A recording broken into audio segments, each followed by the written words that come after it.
Ano po pangalan niyo, kuya? Sosdoro. Ha? Sosdoro. Sosdoro? Anong yan? Juan Carolina. Ano po nangyari sa inyo? Nahulog Nahulog sa ako sa bubong. bubong? Pagpura ko. Tapos? Ito nga bakal. Oh. Sabi toothpick lang daw nag-ano, hindi naman. Hindi. Bakal sa kabilihan na Tapos, ay dito sa loob? tulog sa Sa loob tumama. dito. Tumula dito. Nahalos yung mga dito. Nalis. Tapos, nag-ano na po, nag-ganon? Nag-ano na? Paggabi, mag-asa. Dito nalagyan ng yelo. Gano'n na po katagal yan?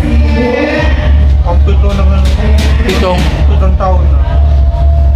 2000 pa. Hindi pa kayo nagpaano? Hindi pa kayo nagpaano sa doktor? Ano po, yung naman kaya sa Winky, lipat ko sa mother dito. Mother Seaton? Tapos? Hinihingihan na ko ng mahal. Para? Opera, Pwede para ako operahan yan? 300,000. 300? 3,000? 300,000?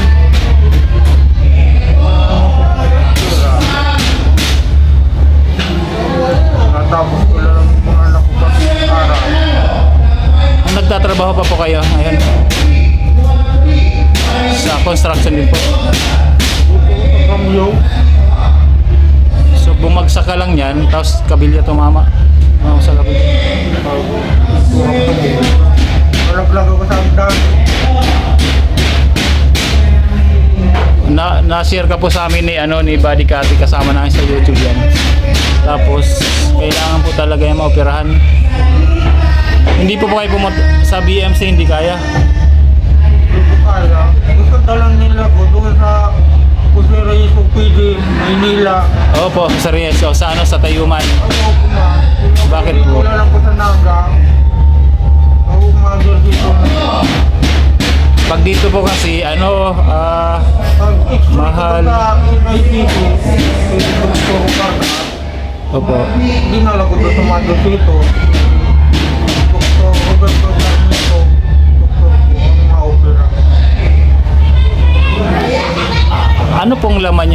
kung may nana o ano, hindi po sinabi. Wala. Tigas na. Pwede pa hawakan? Ay, matigas lang siya, mainit, no? Rock na yung biopsy.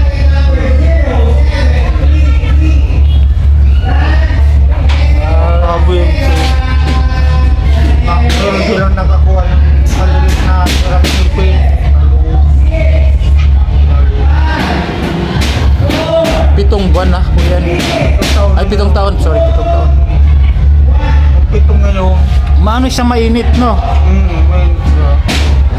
Paggabi, matulong ako. Nilalagyan ko ng katin ko, kasi. Ano sa ano nyo? Lumalaki ba siya? Ano pa sa tingin nyo? Pag dito, lumalaki ba siya? Malaki. Dati maliit lang to. Ang pakiramdam nyo lumalaki po. So, every month lalaki siya. Pag nagtatrabaho, pag nagbubat ako magulat. Pero hindi po kayo hindi pa kayo namamayat din naman. Hindi yung timbang nyo hindi naman nababawasan. Vitamin to. Pag masakit, tramadol. Dumudugo siya, nagmumug ako ng bitadaan yung sa bote, matabis pa gayong. Oh, better than ito. Nagtatrabaho pa rin po kayo ngayon hanggang ngayon.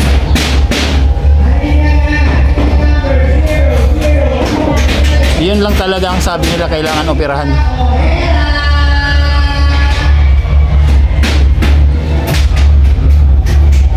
Pwedeng ano yan, pwede naman sa ano yan, sa kung wala talaga, kung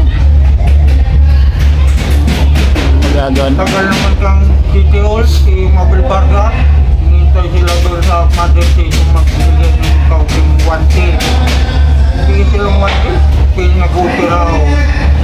Magbibigay po ng magkano? Magkano? 1K? Oo. 1,000? Oo, 110,000. Ay, 110,000. Bali, 110,000 ang bayaran doon. Malaki, no? Puro mag-isa, anak boy sa amin. 4 ang anak ko. 4 anak nyo, tapos ikaw lang nagmahanap buhay. Asawa nyo po? Nandun sa Carolina, Suma. Magkasama po kayo? Panaas? Nandun sa bahay, nag-atin yung mga bata, lalaba. Ayun naman sa 4-piece queen. Pero sa katawan nyo, pero okay pa katawan nyo, hindi kayo namamayat, di ba? Hindi po kayo namamayat. Yun lang talaga ang problema yung dito nyo. Mga nakaano ko, matigas siya, matigas. Hanggang dito sa gilid. Oh. Ayun, hindi po masakit pag ginagawakan?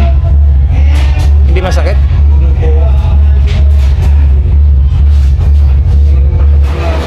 Nag-iinom akong gamot. Yan. Masakit nga pag malamig. Malamig. Hindi ako pag nakainom. Dumudugo. At paggabi. Itong naiipit siya.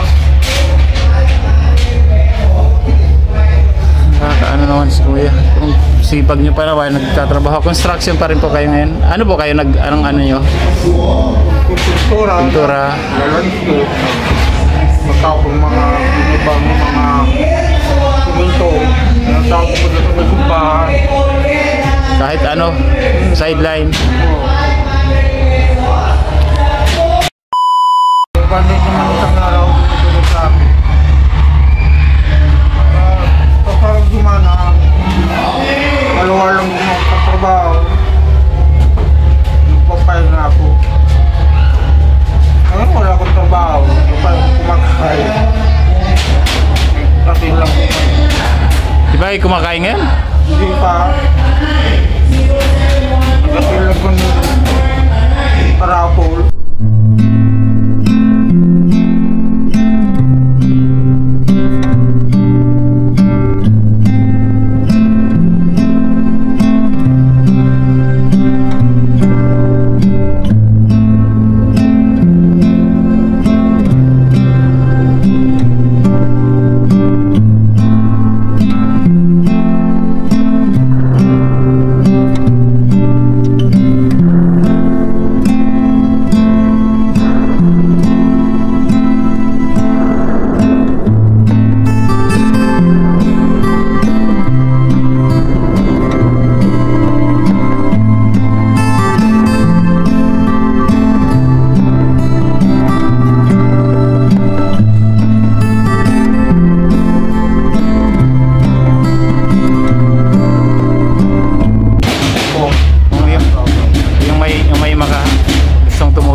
talaga. No?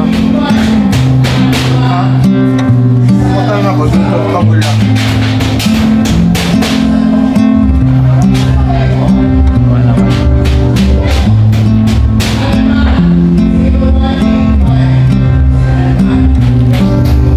Taon na po kayo, kuya? 44 ngayon. 44. Mga 45 naman sa July. July. 2015.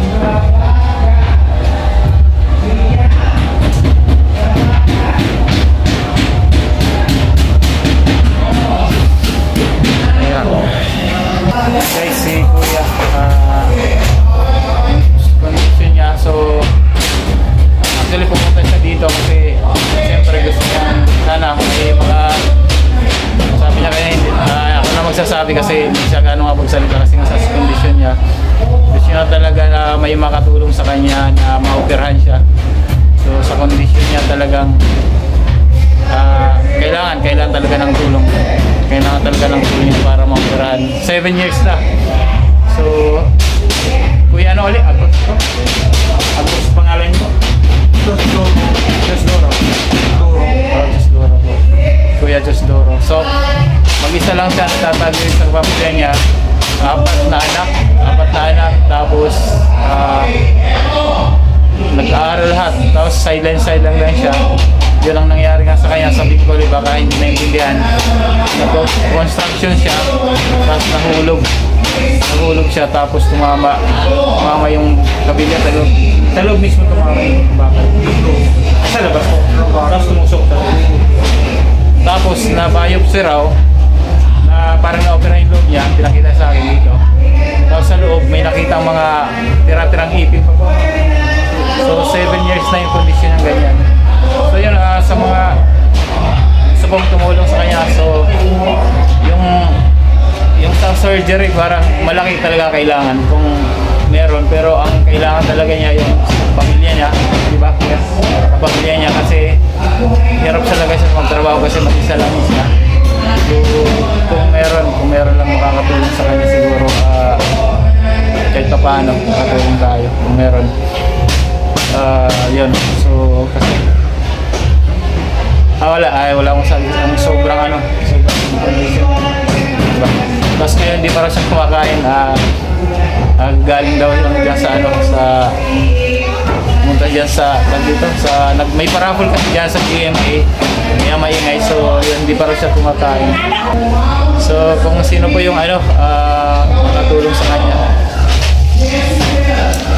sige, sana po matulungan natin siya. Sa tutulang ko yan ngayon, directly ngayon kaagad. Siyempre wala kami mabibigay kasi may pinapagawa rin kami. Pero soon, sana marami po. Kasi itong project naman po namin, pinanawagan rin na po namin ito. Pinanawagan lang. Tapos may mga nag-response sa panawagan. So hindi pa po. Kaya lang hindi pa kasi kumakain si Kuya.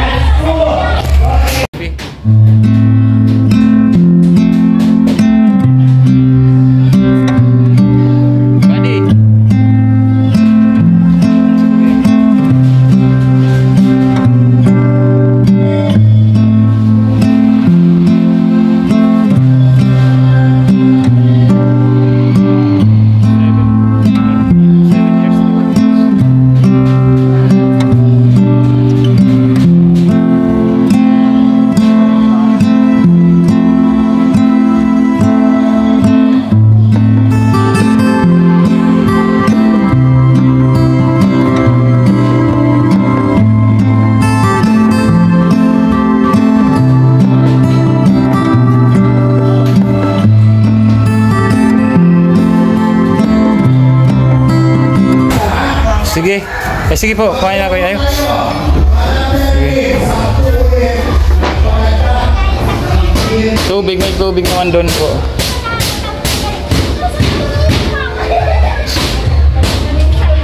Kuya, tago nyo na to.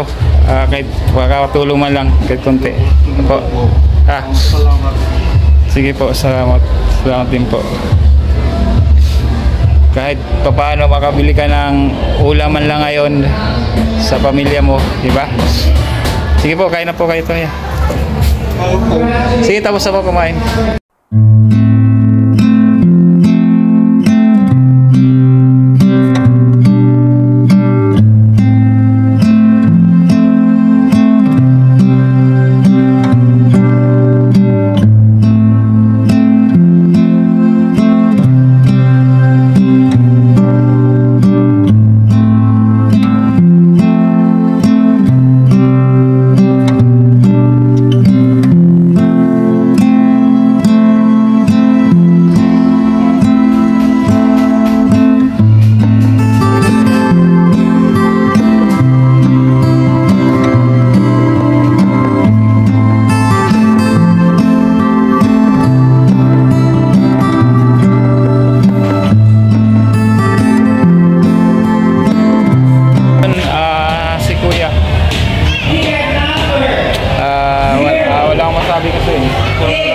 Yung kalagayan niya iba. So kumakain siya nasa loob. So pumunta siya dito kasi nga may hindi nagbabaka sakali siya na mabunot. Eh syempre hindi pa rin siya kumakain. So yan, kumain muna siya sa loob.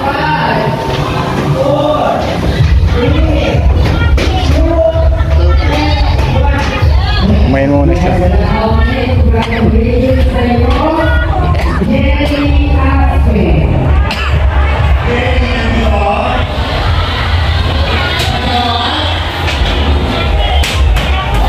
So nag-abot tayo kahit paano. Kahit paano. Yun. Hindi. Ano talaga si yung sitwasyon niya. Nakakadurog ng puso.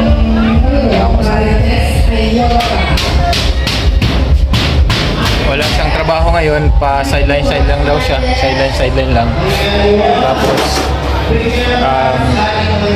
nagpakasakali siya na nabunot siya dyan sa GMA. So hanggang ngayon maghapon yan sila, wala din nabunot. Hindi siya nabunot at saka gutom na siya. Tinigyan ko siya kahit pa paano. Inigay kong pera guys, makakatulong yan,